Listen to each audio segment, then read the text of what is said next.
The session I'm attending is a panel discussion on learning, leadership, influence, impact and engagement, taking the lead in learning at work.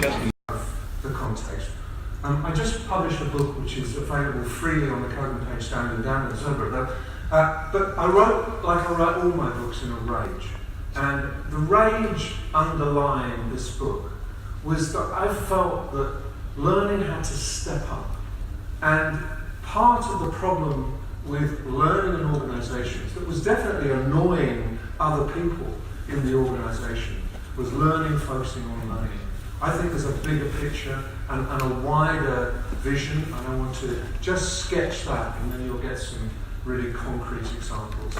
And I'm really sure that if you don't step up, if you continue to focus on an even bigger menu of courses or focus on 75% of people really like what we do, you will annoy people to the point where they say, we can actually manage without you. And the truth is that 70 or 80% of the learning that goes on inside organisations which you work for happens without you doing anything at all. It happens because people talk to each other, they find stuff, they live and learn in an age of continuous connectivity amongst themselves and the outside world. Work through the title of this session. So the first bit is influence. I've had countless learning leaders whinge at me saying, we haven't got a seat at the top table, we haven't got a seat at the top table. You don't demand a seat at the top table, you get invited in because your contribution is so critical to delivering the strategy. And you still have people who say to me, can you help me with my learning strategy? The answer is, you shouldn't have a learning strategy. You should have the learning component of the strategy of your organisation. How do you help the people deliver the strategy that has been set? Not, let's build something completely separately. And I hang my head in shame. When I was running BBC Learning, we had 500 staff, a huge budget. We thought we could do what the hell we liked. So that's a wonderful cartoon from The Economist last week, I think. But basically, too much of learning is trying to force one plug into another plug that doesn't fit. All of our stuff, all the things we know, all of our debates about curriculum and appreciation of learning is irrelevant. You've got to find a socket that works with the business socket. Your socket is never going to be the one that everyone will adapt to. There is a world socket, there is a business socket. It's not going to be learning.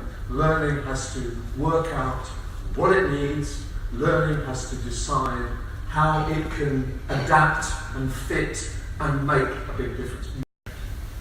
I think that there's a massive stairway going up and there's an incredible plateau, but the danger is that you kind of retreat back into what you know and what you're certain of and what's comfortable.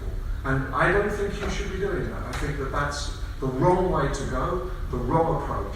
You've got to remember you're on a stairway, and each step is a step towards the goal of being completely integrated into the business, completely integrated into the business strategy, and only doing stuff that makes a difference. And that's supported attacking and rebuilding the culture and creating an environment of collaboration. Now, in my book, what became absolutely clear is where people are afraid and where they don't trust, they won't collaborate. They won't share learning. They won't ever be learning percolating through the organisation. It's quite simple. So you sometimes have to focus on those things, getting the culture right, and the learning will kind of sort itself out. Don't focus on the learning. And increasingly, it's not about programs. They can have an important role, but it's about building a great learning environment, curating fabulous experiences for people, and generally helping people solve their own problems, facilitating, not driving and leading.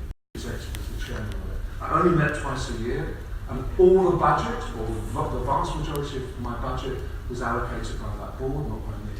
And people thought I was totally insane that this was giving away what little power I had. I'd just given it all away. But what it meant was that everything was owned by the business. Everything was directed by the business.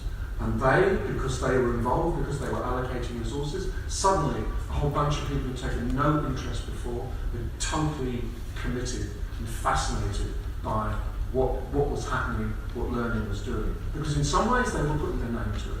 Application knowledge at school. I'm not saying they're insignificant. But if you don't have above that the ability to learn and the motivation to learn, Nick Shelton-Jones calls it, you need to care. If you care, you learn. You know that from all of your own experience. When you want to learn something, you learn it. And you don't go, oh, what's learning style is in? Who gives a damn? What matters is you care. So you've got to create pathways to make people believe in their learning ability, and then you've got to motivate them. And if you can do those two things, the others may become easier for you. I would have loved to stay for the rest of that session. There were 2 practical case studies coming up, which I think Nigel uncovered during the course of his research for his book about building a learning culture. But I have a couple of meetings I need to go to. Yeah, it's a pity because I think that's my thing, the learning culture thing, the strategy thing.